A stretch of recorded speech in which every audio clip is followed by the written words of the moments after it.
भाजपा 400 पार, BJP को 370 सीटें और पीएम मोदी का तीसरा कार्यकाल।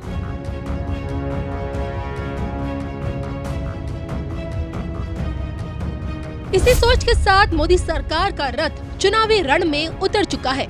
सदियों के इंतजार के बाद रामलला के आगमन पर दिव्य राम मंदिर के भव्य उद्घाटन के बाद से ही राजनीतिक गलियारों में पीएम मोदी के पुनः सत्ता में आने की सुगबुगाहट तेज हो गई है। लेकिन क्या सियासी पिच पर पीएम मोदी का बल्ला जीत की हैट्रिक लगा पाएगा? क्योंकि राह में इंडी गठबंधन नाम का रोड़ा भी है, और अगर पीएम मोदी पुनः कमल खिलाकर सत्ता पर काबिज होते भी हैं, तो क्या अपना तीसरा कार्यकाल पूरा कर सकेंगे? और सबसे बड़ा सवाल कि अब कौन सी अग्नि परीक्षा से पीएम मोदी का गुजरना बाकी है? इस पर क्या कहती है राज पुरोहित मधुर जी की भविष्यवाणी? देखिए सिर्फ धर्म ज्ञान पर। नमस्कार, धर्म ज्ञान पर मैं हूँ आपके साथ कविता राणा। लोकसभा चुनाव में अब देखिए महज 100 दिन से भी ज्यादा का समय तो बिल्कुल नहीं बचा है, और ऐसे में देश के प्रधानमंत्री नरेंद्र मोदी 400 प्लस का आंकड़ा दे चुके हैं और भाजपा को 370 सीटें आने की बात कह चुके हैं। लेकिन क्या ऐसा मुमकिन है? क्योंकि लोग तो यही कहते हैं कि मोदी है तो हर चीज मुमकिन है, और इसी पर आज चर्चा करने के लिए सीटों को लेकर क्या कहती है आपकी राज पुरोहित मधुर जी की भविष्यवाणी, आइए जानते हैं उन्हीं से। नमस्कार जी। मोदी जी को अब हिंदू हृदय सम्राट कहा जाने लगा है। क्या यही हिंदू हृदय सम्राट 1984 वाला जो रिकॉर्ड रहा है कांग्रेसियों का 400 प्लस वाला आंकड़ा, क्या इस बार भाजपा तोड़ पाएगी? वर्तमान की स्थिति में सनातन को लेकर के संपूर्ण विश्व भगवामय है जी, और ऐसे में भारत देश में चुनाव है। ललकार प्रधानमंत्री जी की 400 के पार है जी। प्रधानमंत्री इस देश का नेतृत्व तो कर ही रहे हैं, राज्य की का संचालन तो कर ही रहे हैं वस्तुतः, लेकिन धर्म को लेकर के चल रहे हैं। तो ऐसे में आप देखेंगी अगर एक चीज, तो विपक्ष कितना मजबूत है आपके लिए किसी एक व्यक्ति को साधने के लिए। जैसे अर्जुन जब महाभारत काल का जब युद्ध चल रहा था तो उनके ही घर के लोग रण में खड़े थे, और अर्जुन जो है बाण और तीर लेकर के वो भी रथ पे खड़े थे। सारथी में भगवान कृष्ण बैठे थे। अब कृष्ण के बैठने के बाद भी अर्जुन संकोच कर रहे थे कि हम अपनों से कैसे लड़ें, जबकि अपने ही उन 5 पांडवों को मारने का काम कर रहे थे और उनके बच्चों तक को जो है उन्होंने मार दिया। तो ऐसे में एक अकेला व्यक्ति और उसके व्यक्तित्व को समाप्त करने के लिए पूरी कौरवों की सेना लग गई। अब कौरवों की सेना में आपने देखा कि धर्म रूपी कृष्ण को इन्होंने धारण किया। द्वारकाधीश का अभी जाकर के समुद्र में इन्होंने दर्शन किया और वहां पर मोर पंख भी चढ़ाए, छोड़ करके भी आए और वहां साधनाएं भी की, उनको एक अच्छी अनुभूति हुई। आप अपने जीवन में धर्म को धारण किए निसंकोच, ठीक है, अच्छी बात है, लेकिन व्यक्ति का व्यक्तित्व प्रत्येक मानव में स्थापित है। लेकिन वहीं कुछ जाति, कुछ धर्म, कुछ विचारधारा के ऐसे लोग हैं जो कि उसकी कहीं ना कहीं प्रभुता को, अखंडता को नष्ट करने पर भी लगे हैं। जैसे देवताओं का आधिपत्य तो था ही, लेकिन राक्षसों द्वारा कभी कभी, जैसे लंका पर देखिए रावण का अपना एक अलग ही कालचक्र चलता था। तो लेकिन वहां पर विजय प्राप्त करने के लिए भगवान राम समुद्र में रास्ता बनाए, तो विनय न मानत जल जीर्ण गए 3 दिन बीत। तो ऐसे में अब कुछ समय जो बीता है, अभी लोगों को सनातन के प्रति प्रेरित करते हुए मोदी जी अपने खेमे में लोगों को लाने का काम कर रहे हैं, और लोग आ भी रहे हैं जो सनातन से प्रेरित हो रहे हैं। तो वही वाली हाल है कि समुद्र 3 दिन तक नहीं माना था, राम जी धनुष बाण लेकर के बैठे थे। तो अभी तमाम नेता ऐसे हैं, केजरीवाल जी हैं, अभी अखिलेश जी हैं, आदि आदि तमाम ऐसे गिने चुने कुछ ऐसे गणमान्य नेता हैं जिनके ऊपर शिकंजा बार बार कसा जा रहा है। लेकिन जब बाण छूटेगा तो कहीं तो जाके गिरेगा। अब वो बाण छूटने का कार्य हो रहा है। ऐसे में गठबंधन की परिस्थितियां जो हैं वो भी आप कमजोर मत समझिएगा।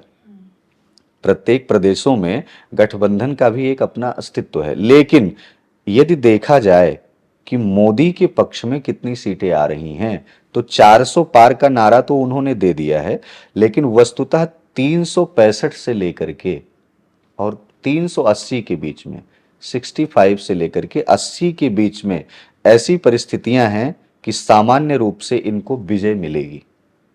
जो समाज का भी ओपिनियन है, जो कुंडली का भी ओपिनियन है, जो धर्म का भी ओपिनियन है, वो ये व्यक्तित्व को दर्शाता है कि 365 से लेकर के 380 के बीच में आपकी प्रभुता और अखंडता को पुनर्स्थापित होते हुए देखा जा रहा है।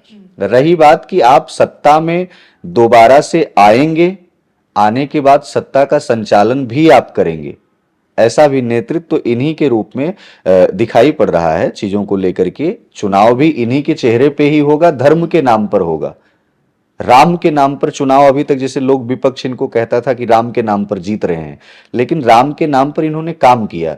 ये गरीबों को तो आवास दिलवा ही रहे थे, भगवान के लिए भी एक सुंदर सा आवास उनके जन्मस्थली पर बनवा दिए। तो ये सबके लिए, साधारण व्यक्ति के लिए नहीं है।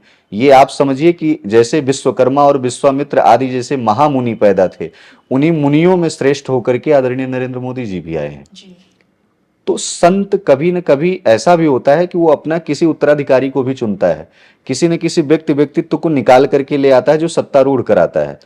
पंचवर्षीय, अगली जो पंचवर्षीय सरकार होगी, उस पंचवर्षीय सरकार में लगभग 2 वर्ष गुजर जाने के बाद निर्णयात्मक स्थिति आएगी। एक बार अवश्य आएगी निर्णयात्मक स्थिति।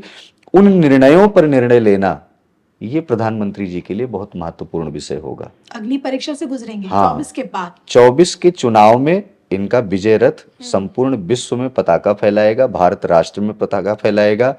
प्रत्येक जगह इनकी कहीं न कहीं, जहां इनकी सीटें नहीं निकल रही थी, मुस्लिम बाहुल्य क्षेत्रों में भी इस बार इनकी सीटें निकलेंगी।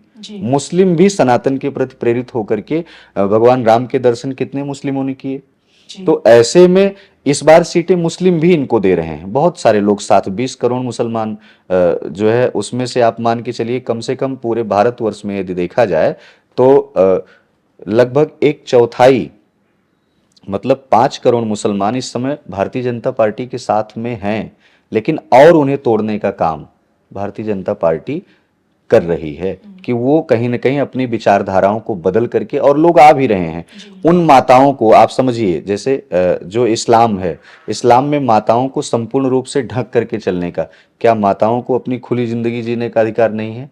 तो वो सिर्फ सनातन दे सकता है, वो सिर्फ सनातन धर्म दे सकता है कि आप अपने अधिकार को, अपने व्यक्तित्व को, अपने निखार को, अपने चेहरे की प्रतिभा को, अपने ओज को, अपने तेज को आप समाज में उसे दिखाने का काम करें, जिससे समाज आपको देखे। तो ऐसे में सरकार पुनर्स्थापित होगी। 365 से लेकर के 380 तक ये सीटें सुलभता से मिलती हुई दिखाई पड़ रही हैं। गठबंधन को भी बहुत कमजोर नहीं समझना चाहिए। गठबंधन की भी परिस्थितियां बहुत अच्छी तो नहीं है, लेकिन बहुत कमजोर भी नहीं है। लड़ाइयां होंगी, लेकिन जहां धर्म आएगा वहां भगवान श्री कृष्ण स्वयं जो है हाथ में सुदर्शन चक्र लेकर के खड़े रहेंगे। और ऐसे में जो बर्बरीक रूपी, अर्थात जो है खाटू श्याम आज के नाम से जाने जाते हैं, यदि बर्बरीक भी सहायता के लिए उन राक्षसों की जाएंगे, उन धर्म विरोधियों की सहायता के लिए आगे बढ़ेंगे, तो भगवान कृष्ण जाकर के रास्ते में उनकी परीक्षा लेंगे और वो बाण उनसे ले लेंगे कि तुम भी इसी में आओ, राम की जय जयकार करो। तो वही होगा, वही होने वाला है। सनातन की पुनर्स्थापना होगी। वस्तुतः 2 वर्ष सरकार के निकल जाने के बाद निर्णयात्मक स्थिति पूरे देश में देखने को मिलेगी। 27-28 का भविष्य हाँ, जो स्थिति है, जो परिस्थितियां जो है आदरणीय मोदी जी के विचारों को और तमाम चीजों को लेकर के कोई न कोई एक ऐसा व्यक्ति और व्यक्तित्व सामने निकल करके आएगा जो प्रत्येक मानवों के लिए आश्चर्यचकित करेगा, और वो देखने को होगा।